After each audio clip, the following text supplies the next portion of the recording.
Gente querida, estou aqui para trazer algumas questões, alguns incômodos que atravessaram minha alma neste advento. Hoje eu vou falar, vou problematizar o uso naturalizado dos símbolos católicos pela antroposofia, especialmente nas nossas escolas Waldorf. E aí, né, eu faço uma pergunta, e como é que fica uma premissa tão importante, né, no fundamento da antroposofia, que é a liberdade no espiritual?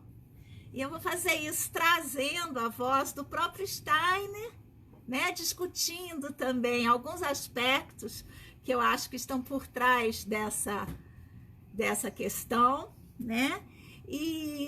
Mas antes, como eu fiz uns recadinhos para mim já há 3 dias e não consigo chegar neles porque dá meia hora e eu ainda não fui. Então eu vou começar com esses recadinhos que estão aqui. Olha só, falar do pré-simbólico. Eu já falei, hoje eu vou voltar a isso com outro modo, mas eu vou falar. Falar do processo genético e antissistêmico dessa nossa discussão, né? Olha só, pontuar que existe o hibridismo, que existe a antropofagia, que existe a cultura popular, que são aspectos extremamente importantes, que hoje eu vou falar, quando eu passar por esse livrinho aqui dos contos dos animais fantásticos da América Latina, mas que requer, digamos assim, um outro arcabouço teórico para a gente discutir. Muito importante, né? A gente está discutindo por um viés, digamos assim, de umas inquietações pessoais. Mas se a gente for mergulhar nesse assunto, oxalá possamos, né, no decorrer do ano, aí seria importante a gente olhar por esses outros aspectos do hibridismo cultural, da antropofagia, né? E da cultura popular, tá bom? Olha só, falar também da necessidade premente de pesquisa na área. Vou tentar falar isso hoje.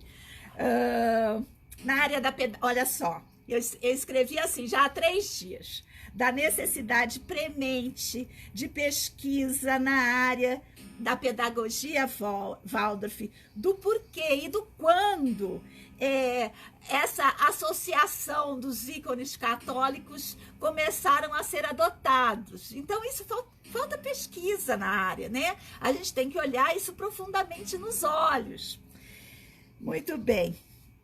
Falar das filosofias da diferença, que são filosofias antifascistas, também é uma coisa que eu anotei para falar, até agora eu não falei. E os recadinhos, eu não falei do congresso, que está com inscrições abertas, com gente linda que vai mostrar seus trabalhos, para quem ainda não soube, do primeiro congresso de artes manuais na academia, que vai acontecer em São Paulo, dia 25 e 26. Então, estou com muita vontade, quem não puder ir lá, para a gente transmitir ao vivo, mas eu não sei se vai dar certo. Falar do curso de antroposofia da imanência e educação steineriana, que eu já deveria ter lançado e ainda não lancei.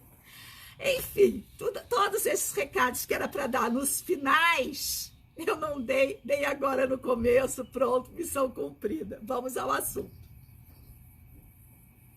E o assunto começa com uma epígrafe. Eu gosto, sabe, gente? Eu faço assim, escrevo uma epígrafe. E essa chama-se uma epígrafe profética. Vem na voz de Foucault. Foucault diz assim: temos que produzir uma coisa que não existe. A nossa questão de como celebrar o advento de outra maneira que não dessa que a gente já faz, ainda não existe. Ele fala: temos que produzir uma coisa que não existe e que não sabemos o que será. A gente ainda não sabe fazer, gente. Então, isso ele fala por uma vida não fascista.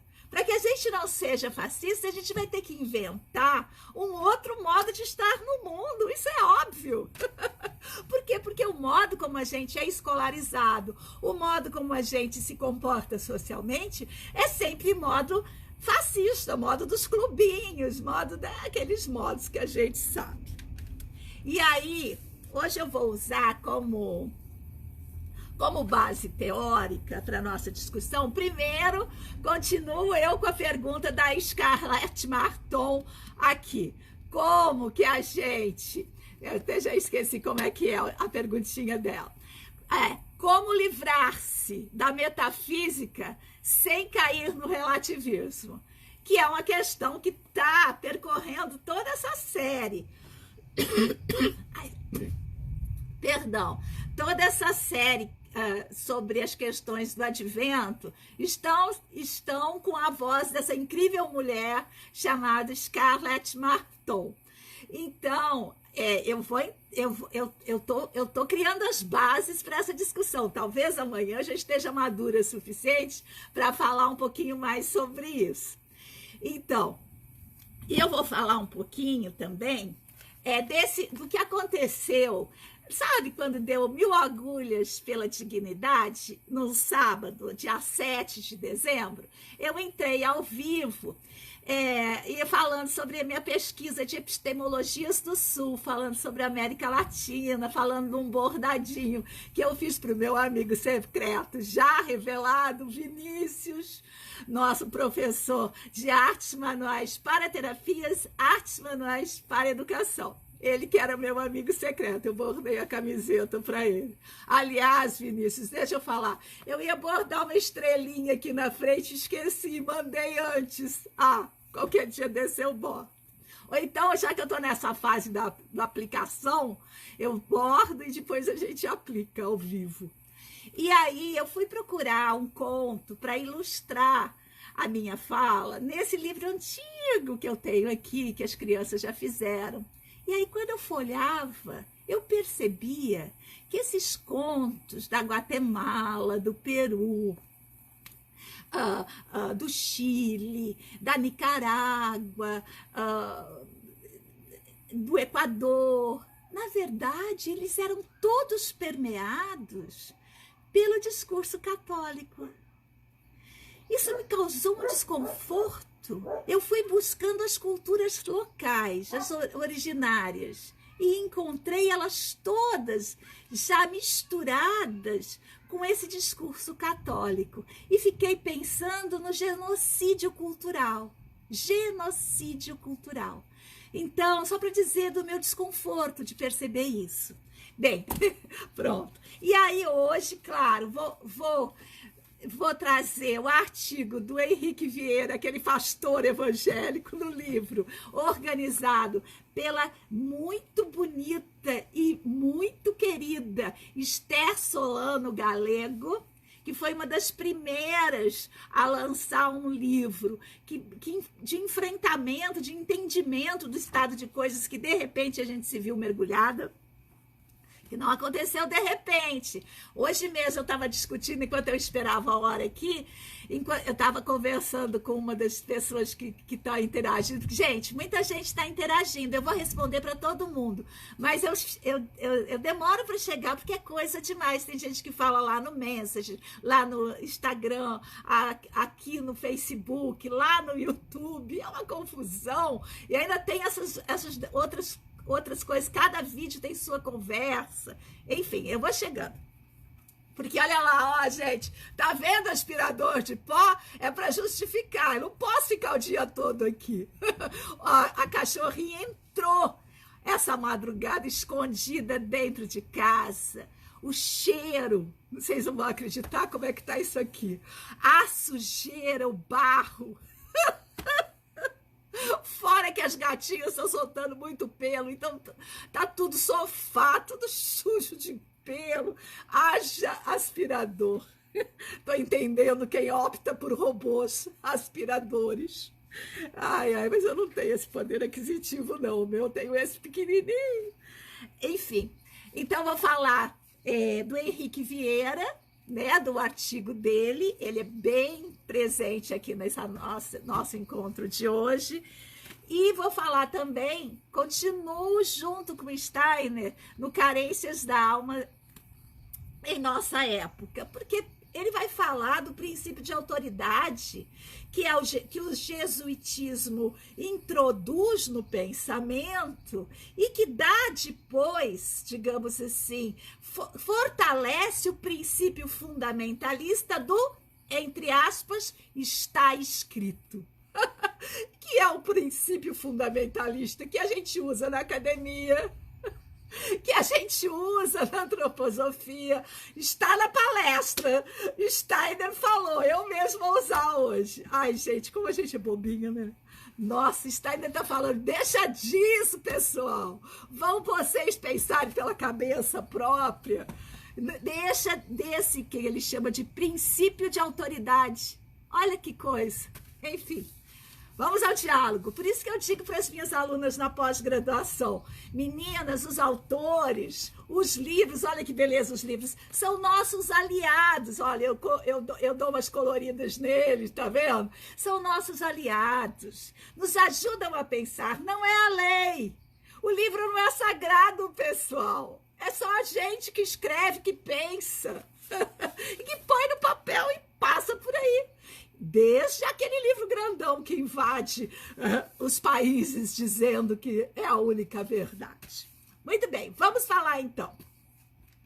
Um alerta. O alerta vem na voz do querido Henrique Vieira. O fundamentalismo religioso, por sua concepção de mundo e seu modelo de funcionamento, constitui-se um risco à democracia, aos direitos humanos, ao Estado laico e à diversidade humana.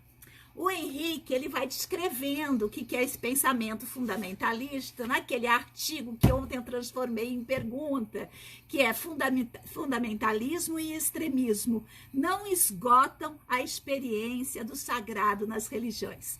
O Henrique, ele aposta que não esgota. E eu ontem perguntei, será que esgota? Estou aqui nessa questão ainda, ainda não tenho resposta, nem sei se um dia terei. E ele diz assim, né?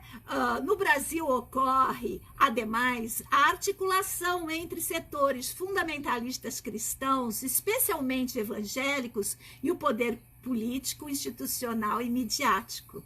Este fenômeno está em franca ascensão e tem influenciado cada vez mais as pautas dos poderes legislativos, municipais e estaduais, assim como do Congresso Nacional. Então, ele tá dizendo da onde que a gente, como esse pensamento fundamentalista está invadindo a nossa praia. É por isso que nós, que não estamos querendo produzir nenhum fundamentalista, mas muitas vezes produzimos, olha lá a bagunceira latindo, dá para escutar? Meia Lua é o nome dela.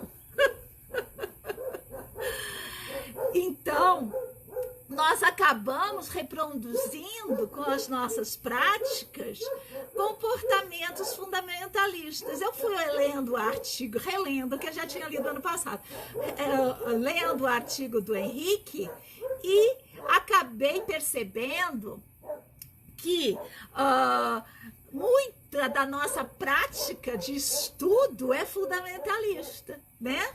Muito bem. Então, eu vou trazer a voz de Steiner agora, mas antes, deixa eu mostrar uma belezura. Olha só, uma coisa maravilhosa que é a proposta da Escola Waldorf. O Uli, ele acabou o 9º ano, né? Então, eles tiveram uma viagem surpresa. Eles foram para a escola e as famílias organizaram tudo, né? E eles foram para a escola sem saber de nada e de lá foram viajar. E a gente tinha que preparar para eles uma caixa de... Olha, ele já apareceu aqui. Eu não vou falar dele, eu vou falar só da caixa e do método. Nem vou mostrar o que tem dentro, tudo. Vou mostrar só superficialmente, tá bom, Uli? Então, a gente tinha que mostrar... a gente tinha que fazer uma caixa de lembranças.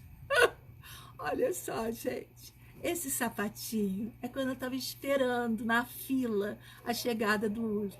Quando a gente se inscreveu no plano de adoção, eu já fiz todo o enxoval. Eu fiz esse quadrinho do Devir, né? Esse sapatinho e outras coisas. Que eu passei por uma loja no dia que a gente assinou lá os documentos, um monte de documentos.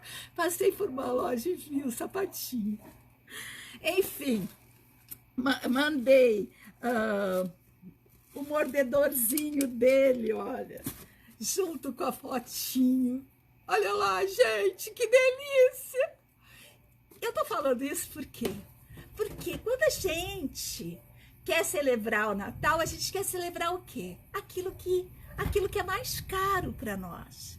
Esse é um ótimo jeito de produzir presentes de Natal. Olha, no tempo, esse aqui é a lenda do nascimento do Uli, que eu fiz em livro móvel. Depois, durante as noites santas, dessa vez são 13 noites sagradas, eu mostro para vocês. E aí eu fiz também, olha, um álbum, tá vendo? Um álbum com a história dele todinha da escola. Um álbum divertido, né, gente? Porque eu também não vou ficar naquela lenga-lenga. Eu coloquei uns emojis, umas coisas, fiz um álbum. Enfim, por que eu tô falando isso? A gente escreveu cartas também. Eu mostrei os livros, como ele gostava de livros, olha, tá vendo? Todo mordidinho. Um livrinho que ele tinha de bebê, todo mordidinho, escrito em inglês. Muito bem. Então, essa caixinha, coisas assim, elas não estão vinculadas diretamente a um símbolo hegemônico. Cada família tem seus próprios objetos de significação. Cada criança jovem que recebe esse presente, eu estou falando isso para a gente pensar em práticas que a gente pode fazer no âmbito da escola, que não seja a perpetuação de um modelo hegemônico. É por isso que eu trouxe a caixinha, porque é uma prática da pedagogia Waldorf maravilhosa. Tem várias escolas que adotam coisas semelhantes em diversos períodos do percurso acadêmico escolar.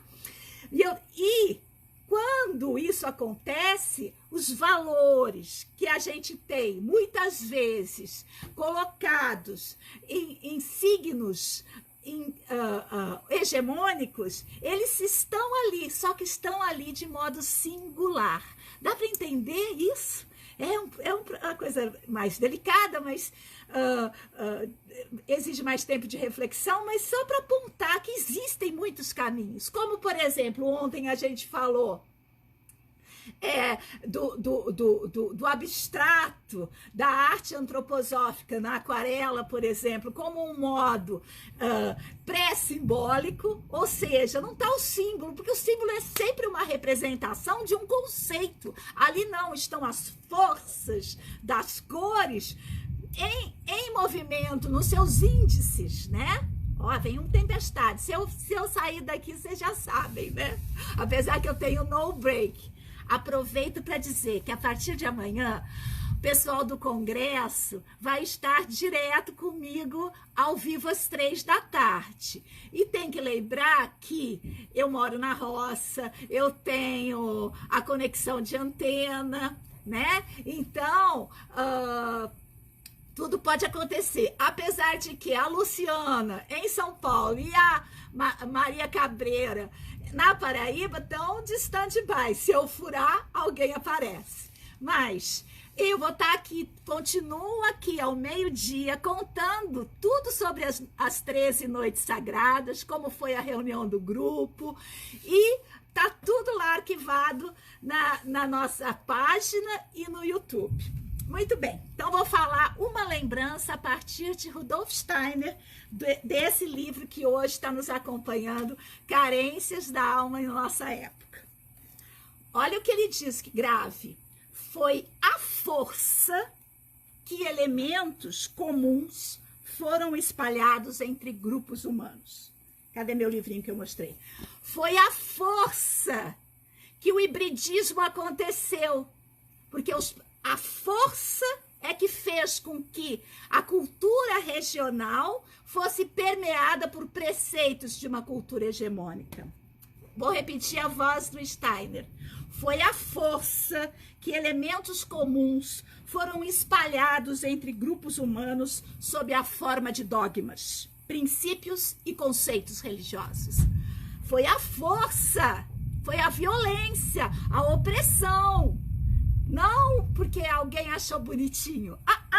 No Equador, na Guatemala, na Nicarágua, na Venezuela, eles não acharam bonitinho a hegemonia religiosa, a cultura que os invadiu. Foi a força, foi matando gente, foi genocídio epistêmico, genocídio cultural, genocídio mesmo, matando pessoas.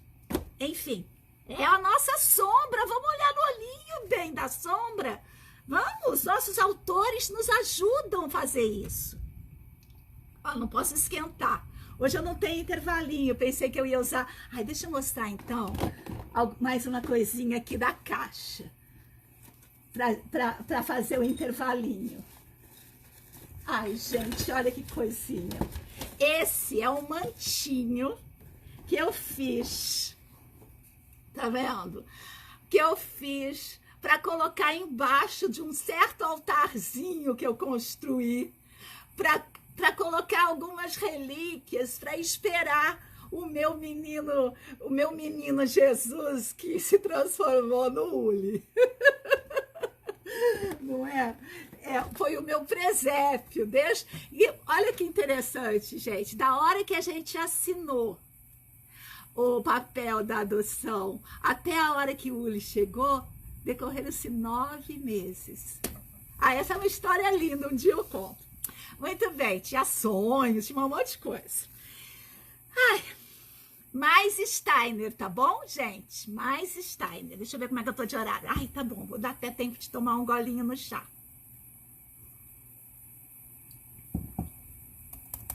Então, olha só. Hoje eu tô falando, problematizando, né? O uso por nós mesmos, naturalizados, dos ícones. Ontem eu falei dessa minha experiência, né, na sala de aula, dos ícones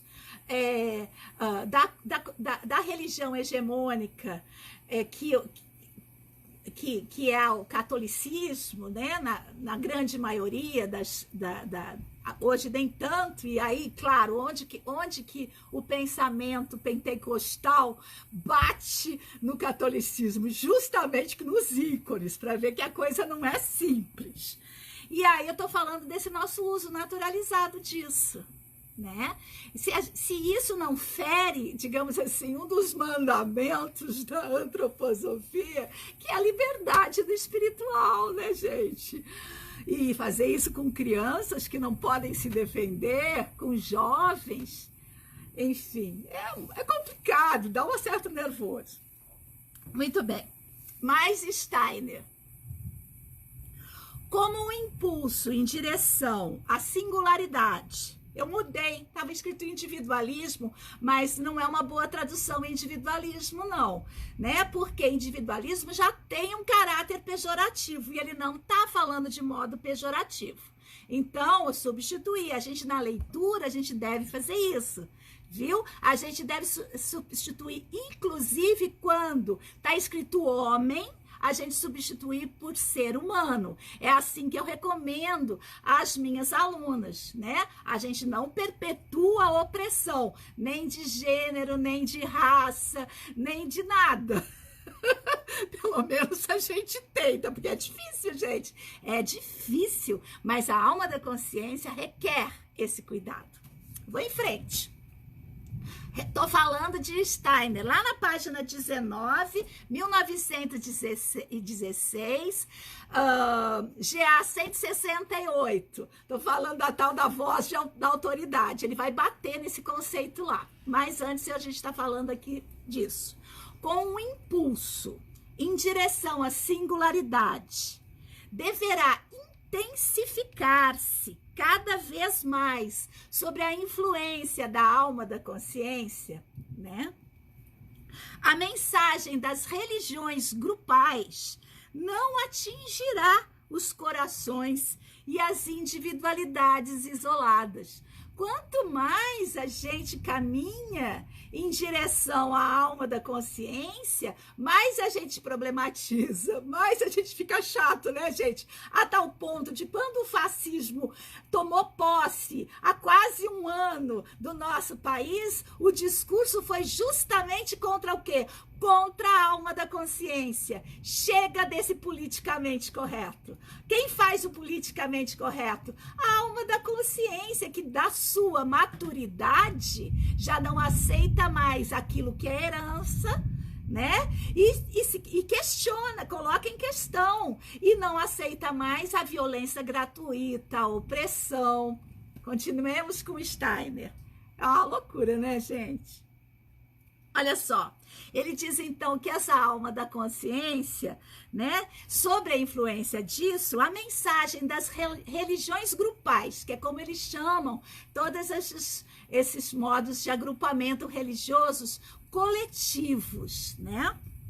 Não atingirá mais os corações. Por isso que eu tô aqui sozinha na minha casa, decorando a casa para o advento, e tô me machucando, tô falando, mas não é possível, eu vou colocar papai, mamãe, filhinho ali, não é possível, eu vou trazer isso, mas, entende? Por quê? Porque não dá mais. Claro, agora, hoje de manhã até coloquei, gente, a foto do meu presépio com a Maria e o José, e o bebezinho Jesus no bico da cegonha voando ali. E sabe o que tinha junto? O pelo da gata. Claro, né? Porque hoje de manhã, onde é que ela estava? Sentada em cima da Maria, do José. E aí, quando eu vi a foto grande, vi o pelo da gata. Ainda tá lá, nem tirei. Olha o aspirador, o que me espera. Muito bem. Olha só, continuo na citação do Steiner. As pessoas, diz ele, categoricamente, daquele jeitinho dele. Gente, é um pisciano, né? As pessoas simplesmente deixarão de compreender as manifestações do espírito grupal.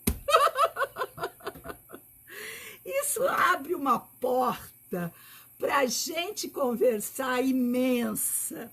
Então, nesse grupo que eu estou montando, Antroposofia da Imanência e Educação Steineriana, esse vai ser uma das questões que a gente vai ter que enfrentar, não é, gente? A gente tem que olhar para essa obra que nos guia, que nos ajuda a refletir sobre o mundo e problematizá-la, e ver o que nisso, na imanência, no plano de imanência do nosso vivido, né, é ainda importante. Porque senão, olha só o que vai dizer o nosso, já estou caminhando para o final, olha o que vai dizer o Henrique Vieira sobre o fundamentalismo.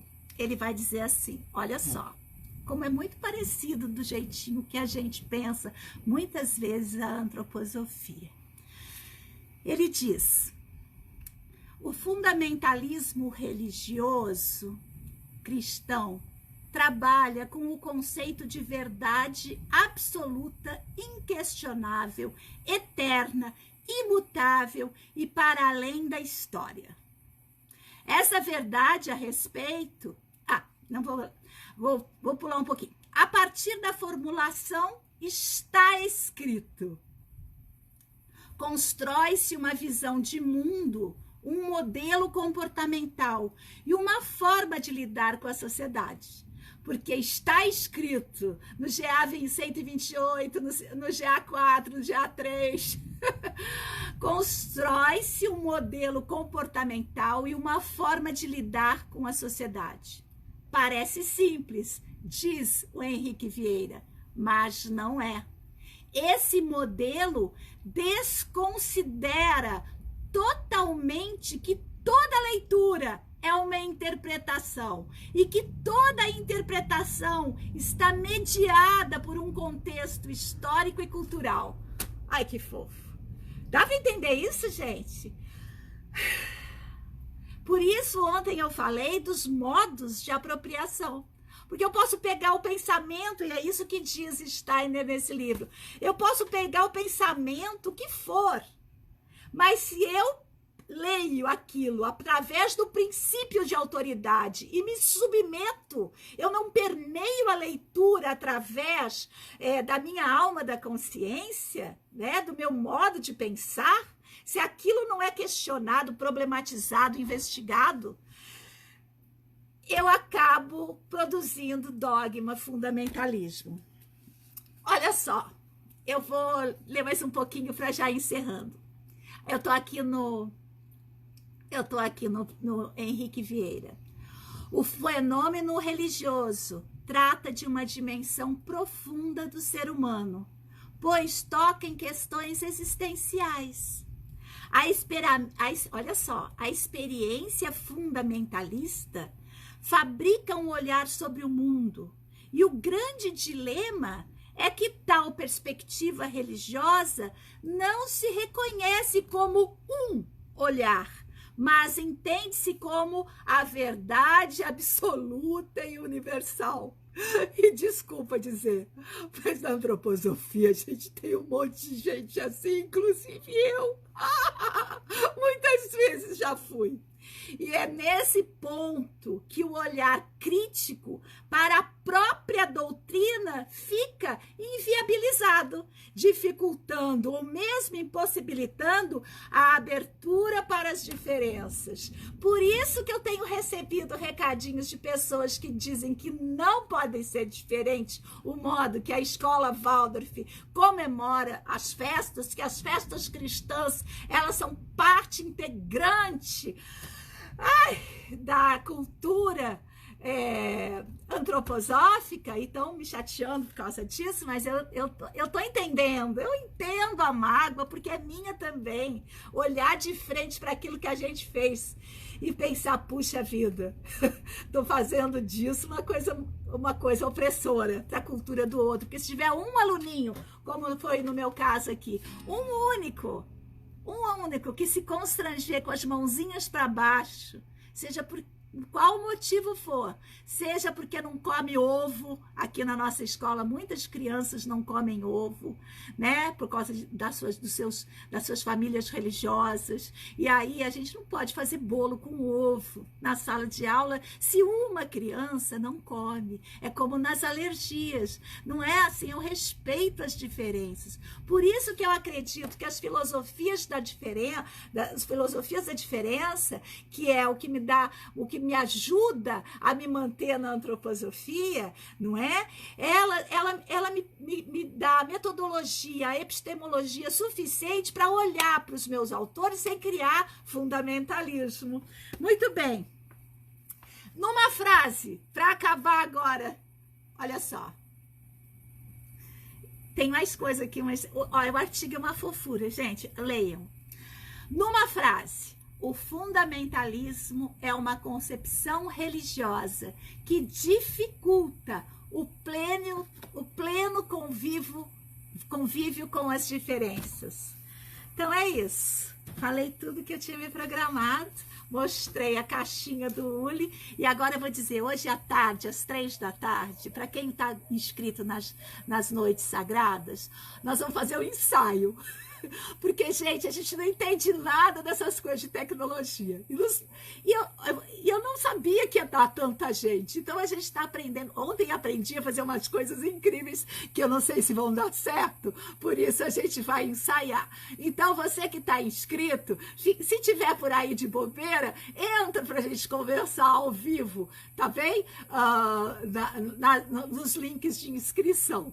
Então, é isso, gente. Um beijo grande. Amanhã eu volto para encerrar a série do Advento e introduzir as 13 noites sagradas. Talvez amanhã precise ser um pouquinho mais longo, mas acho que não. Meia hora, vou deixar meia hora, tá bom, gente? Volta ao meio-dia amanhã. E hoje, 3 da tarde, ensaio das 13 Noites Sagradas. E a partir de amanhã, todos os dias, 3 da tarde, pelo privado, não aqui no Facebook, o nosso grupo de estudos. Um beijo, gente. Dá uma alegria ficar falando com vocês.